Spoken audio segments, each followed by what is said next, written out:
Thank you for joining us on the analysis this morning. The Headline News Analysis is a platform created for you to be able to debate and talk about trending national stories, whether it's the one we brought to you at 7 or any of the stories that you see in the national dailies you'd like to talk about.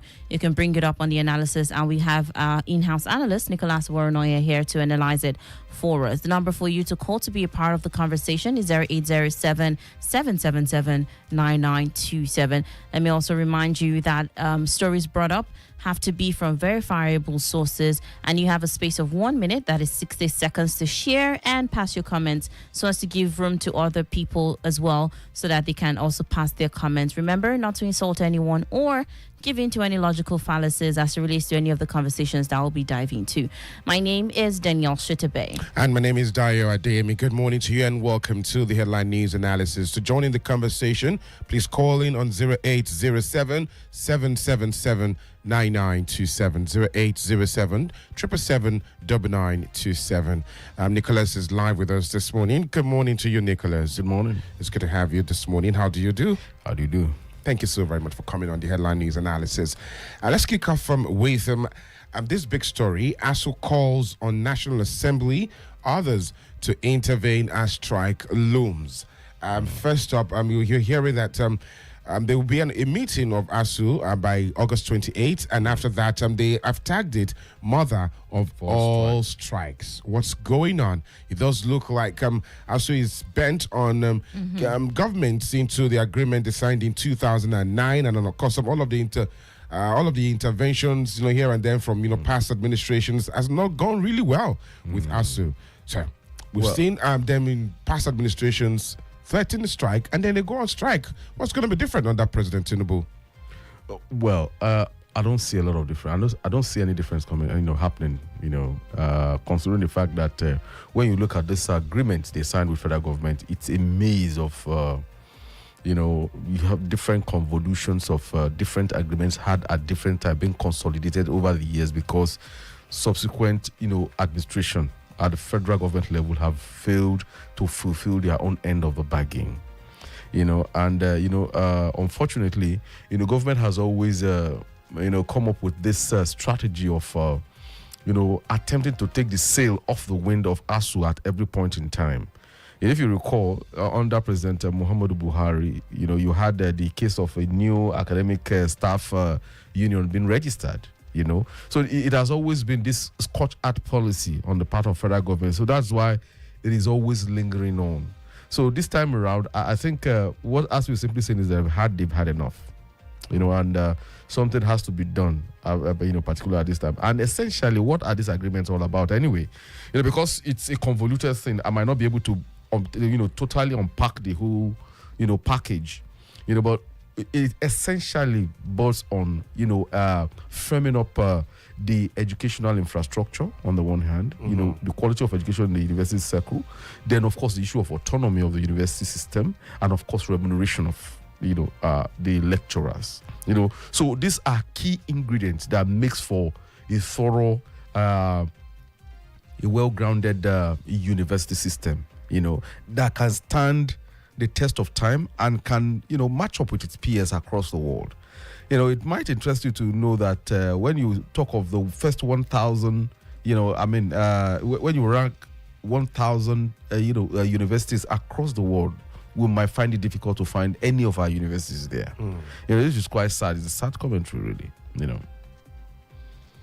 All right, 0807 777 9927 is number to call to be part of the conversation this morning. Or you can also text us on WhatsApp if any of the stories interest you as well this morning. All right, I'm still on ASU, and this time let's go back. Why is it difficult for government to see to because ASU is calling for the renegotiation of the 2009 agreement. Yeah. Why is it difficult for government to fulfill the demands or meet the demands of ASU? It's about priorities. It's about priorities. You see, we have said this countless number of times. What is really at stake anyway? With less than 2 trillion, you can solve most of those problems. But you see, government believes that its priorities elsewhere. That is just the problem. I will keep on saying this. I am a development reporter. All my years as a journalist was spent on development reporting, economic intelligence, conflict and diversity reporting. Then, of course, I have a passion for sports. What is an essential ingredient in all this? It's those things that are marked as development indicators, like education, like health, and things like that. Efforts have been made over the years. In fact, World Bank, UNO, UN, all these multilateral bodies have firmly established that for any country to grow, you have to pay more than the usual attention to your educational system. That's the simple truth. Now, the role the university system plays is to catalyze, development in the economic and all other human endeavors. So, a country that pays a premium attention to its university system is very likely to be at the top echelon of developed countries. We are talking of, okay, now let us look at California, for instance. This is a worn out, example. California is ranked as the 5th largest economy in the world. And what essentially is, California is where you have Hollywood, I believe. And that's where you have, I don't know. Is that where you have Hollywood? I don't know. I don't have my geography is not, But you see, rather than saying that, their money, the money that sustains the economy in California, coming from, every other venture, it is essentially from 2 universities and the Silicon Valley. What it simply means is that, the Californian government pays a lot of premium into human capital development, especially in the areas of the university system. The patents that comes from the university alone can sustain that economy. That is, we are talking of the 5th largest economy in the world. You understand? So, you see, in countries like all these developed countries, they cannot afford the academics to go on strike for 1 hour. Because they know without 1 hour, they know there will be a lot of setbacks. You understand? So that is what we are saying. Today we are talking about AI, artificial intelligence. In fact, if you go into research, you discover that this so-called AI we are using to edit, our audio, text, and the rest of them have been there for a very, very long time in these countries. It was developed by the university system in those countries. Now look at the kind of money that is involved in AI. And all these things are patented to repatriate those funds back to those countries. You understand? So you see, that is the role the university system plays. Now, you see, this is how government deliberately the underdeveloped university. It's not about government bringing money. You understand? It's about making the universities you have in your state the focal point of your development, the development initiative. Say, for instance, we're talking of a CNG, that is a compressed natural gas, a conversion of vehicles to, electric vehicles, compressed natural gas, compliant vehicles. Kwasu is doing very well in terms of doing those conversion. What if, for instance, federal government state government decides that, okay, we are having a very strong policy that encourages CNG in Kwara State, and we are willing to partner the university, Kwasu or Kwara State Polytechnic, in mass producing things like, or converting most vehicles in the state into this, and you pour resources, you pour a lot of logistics into those universities. Imagine what it's going to do to the engineering department and, of course, revenue drive of that university. So it does not necessarily, the university does not necessarily need to go cap in hand all the time to seek for money to pay salaries or to do other things that are willing to do, what they want to do. So this is what we are talking about. You see, when you create a university, you must create a university with a special purpose of answering to certain economic needs within the society, within the economy, within the country. But what we do is we just create them, put them on subvention. Then when we need services, we need, expertise, we take it elsewhere. Repatriate those same funds that we're talking about, that badly needed by this university, you repatriate it elsewhere. You take it outside the country with Forex and the rest of them. That is why the Nigerian university is always on its knees. So, and that is why these academics, most of them, apart from lecturing university, they go on sabbaticals, they travel abroad, they read papers, they present at conventions, they go to conventions, and they see how things are done over there. So for me, my argument will always be in favor of the academics. You understand? Because I think that is about priority. Federal government, state government just don't see the need, to make the universities grow. It's as simple as that. Their priorities elsewhere. 0807 777 and that's the number to call to join the conversation this morning. You can also leave us a message via WhatsApp as well. 0807 777 9927. Let's move to another news story this morning. The Osun State government has taken the federal government to the Supreme Court, accusing it of unlawfully withholding statutory allocations due to its 30 local government councils since March of 2025. Now, the first suit was filed on Monday by Governor Adeyemi's administration, and, they asked the Apex Court to compel the release of the seized funds to stop what it described as unconstitutional seizure of local government revenues. Well, the more things change in Nigeria, the more it looks the same. There has been a ruling, a similar ruling back in 2000. I believe it was in 2003, thereabout. No. I think I can't remember. I think it has to do with Lagos State government and the federal government at the Supreme Court. Well. And I know one of the justices, Nikki Toby, came down very hard on the former President Obasanjo's administration then, that there is no way. It's the same Supreme Court rule that you have 3 tiers of government. You understand? Allocations must be directly made to them. You understand? So this idea of withholding resources of local government is like contradicting what they themselves were the one who took the states to the Supreme Court to rule on the autonomy of the local government. Now, one of the ingredients that makes them autonomous is funding. You are withholding it. You see, the thing is, sometimes there's this you get completely confused when you talk about issues that happen in Nigeria, especially when it comes to the issue of legalese and all these the things that goes to the Nigerian court. And ordinarily, I would expect that the Supreme Court should rule with dispatch. Move with dispatch on this particular matter, because it is dragging for far too long. We all followed the processes that led to the appeal court sustaining the current arrangement you have the local government in Osun State.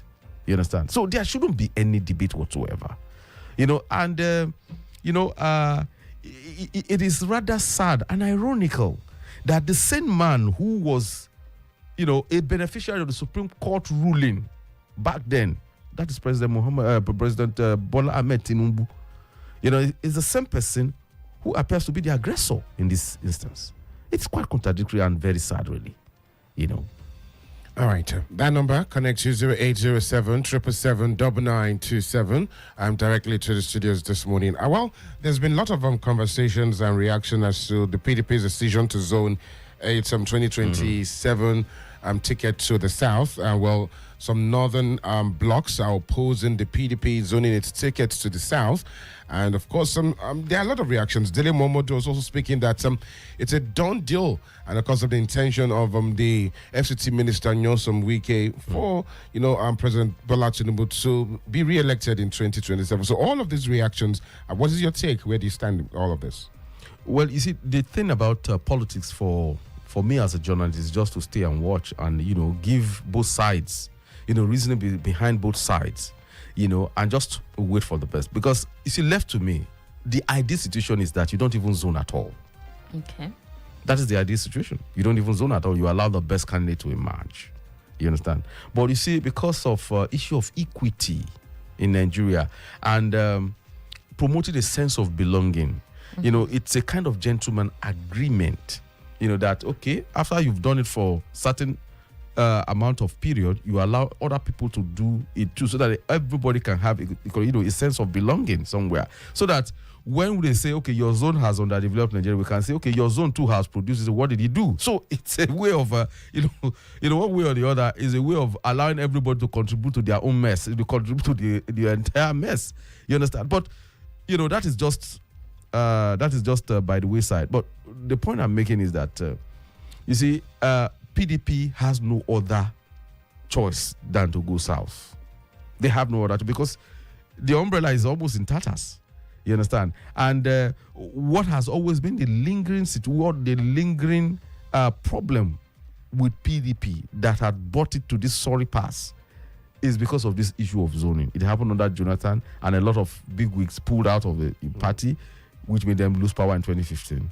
Now, the same thing happened in 2023. You understand? When it was the issue of zoning again. You understand? Of course, Wike might come and grandstand that was what he was, but Wike was part of the problem. Because you see, if it is about equity, equity must be seen to have been done. You understand? If it is in terms of zoning, PDP has zoned it to the south, and the southwest has taken its turn. So what some are arguing is that let the southeast take its turn too, because the south has taken its turn.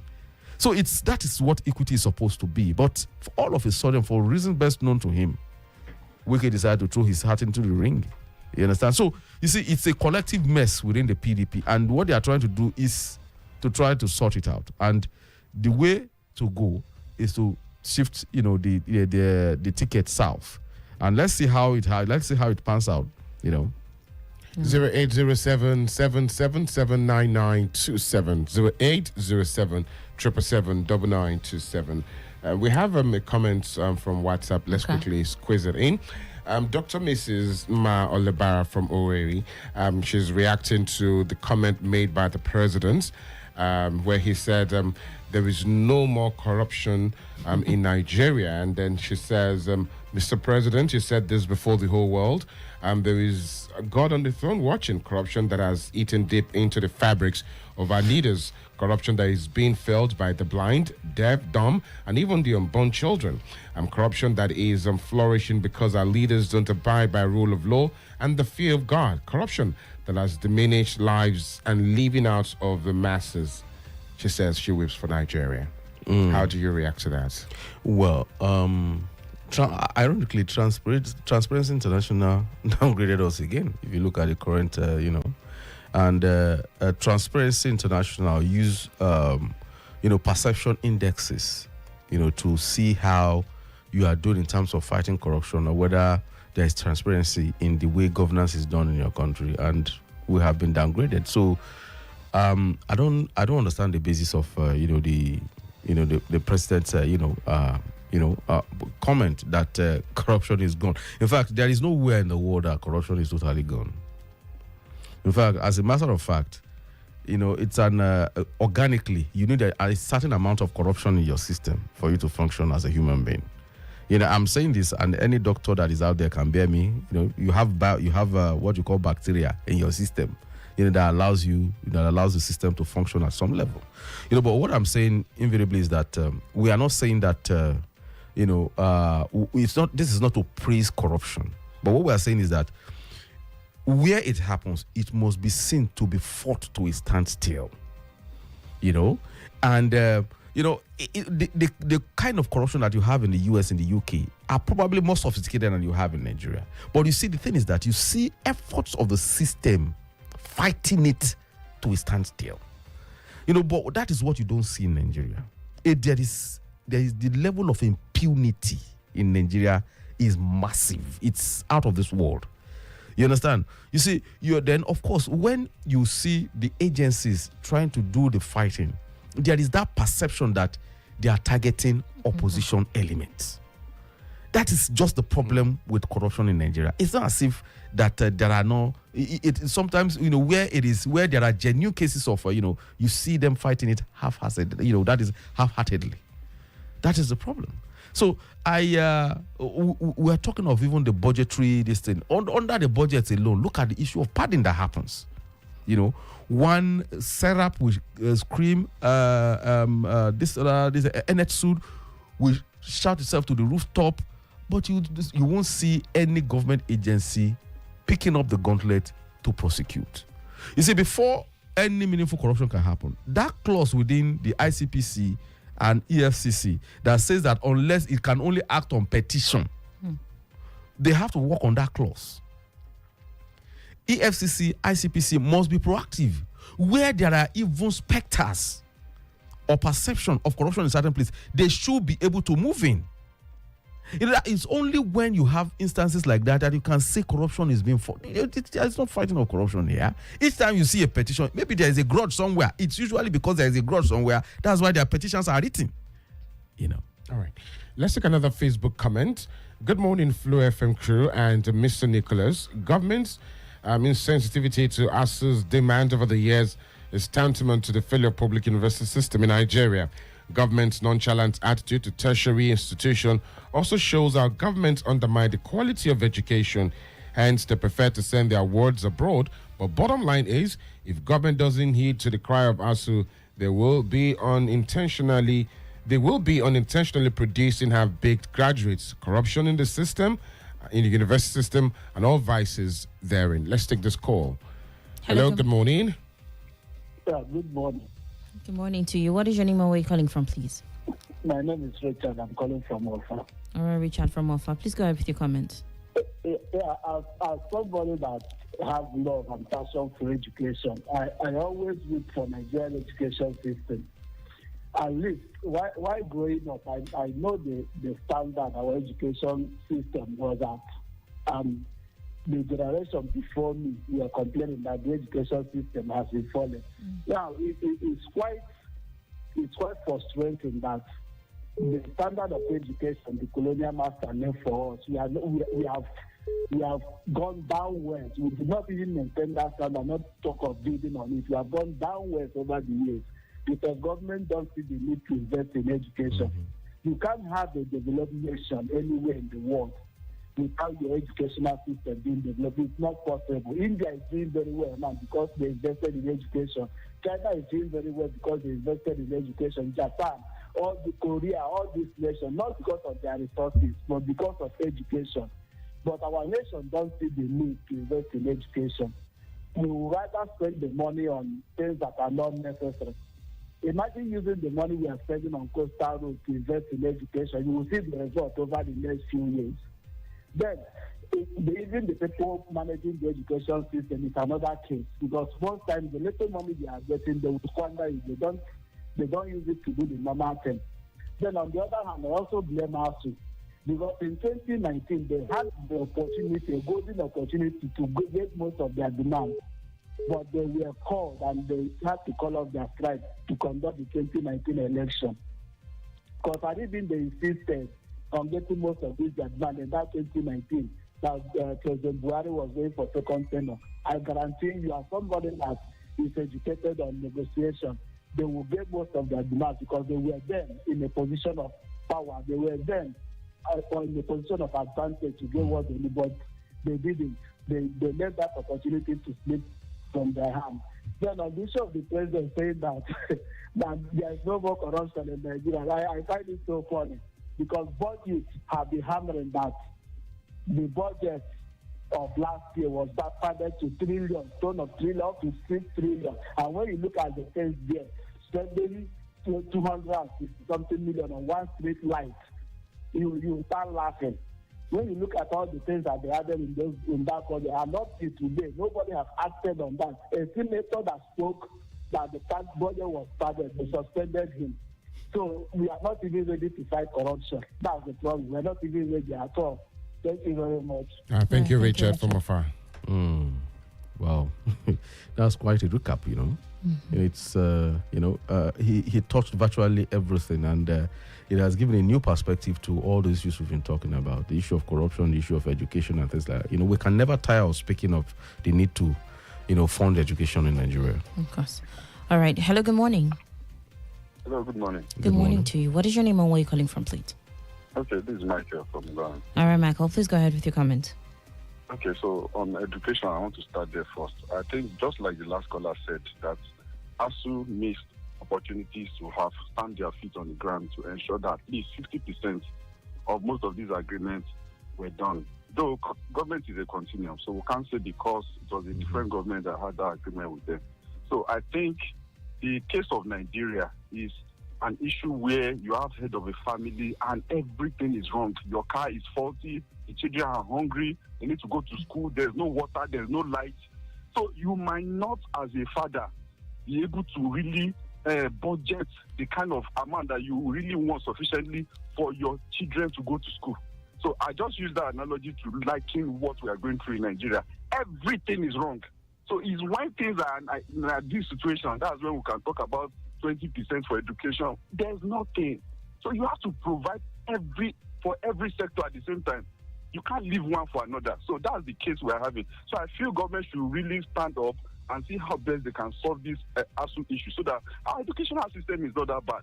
We have doctors, we have engineers that go abroad. They don't even spend up to 1 year. And they're among the best. Is it not still from this same educational sector? Dangote Refinery, he brought all his engineers from Nigerian university, took them to just 6 months abroad training in India, and they coupled that refinery. So we still have success story in our education. It's not that bad. Then as to the Osun issue, I think the Supreme Court is the best habitat to judge this issue. Legal system has brought in some kind of vacuum. The last appeal judgment that happened in Akure said it was overtaken by, it was an academic exercise, something like that. That's what the judge said, that he said, yes, the PDP chairmen were not to be returned, but he didn't say that they should bring back the APC chairman. So there was something around there that was not too clear. So I think that's what the federal government is holding on to. Because if, for example, we disburse money to local government, who are the signatories?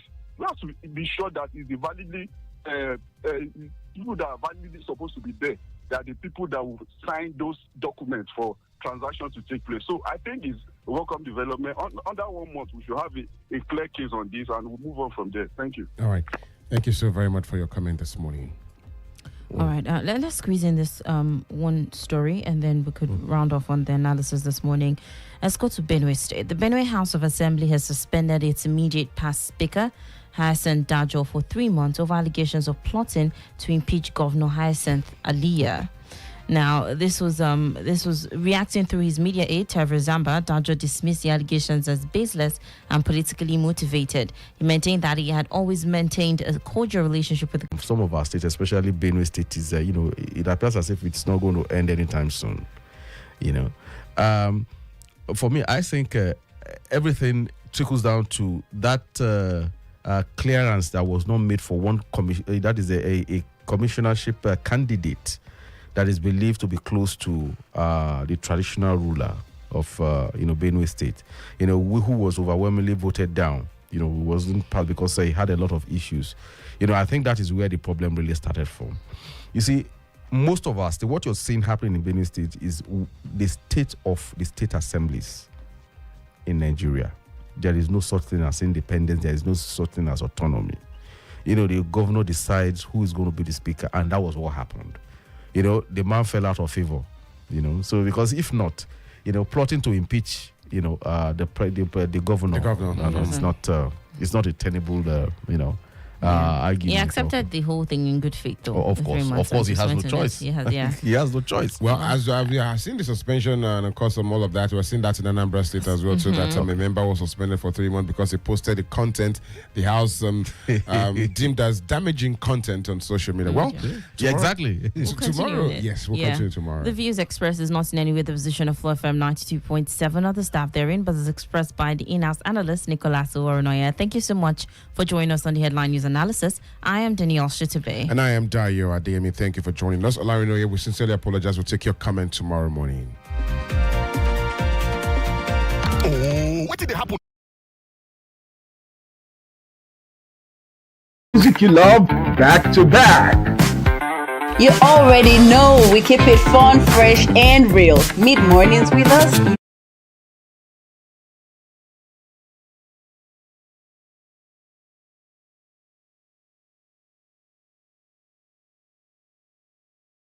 That you need. And if it's trending, you already know we're talking about it. Stay locked in, Ilorin. It's FlowFM, baby. The night's young, the vibes are right, and we are flowing past midnight. You ready to chill? Let's go. Listen anytime, anywhere. Stream us live, call us, send us a WhatsApp message. We're just a tap away.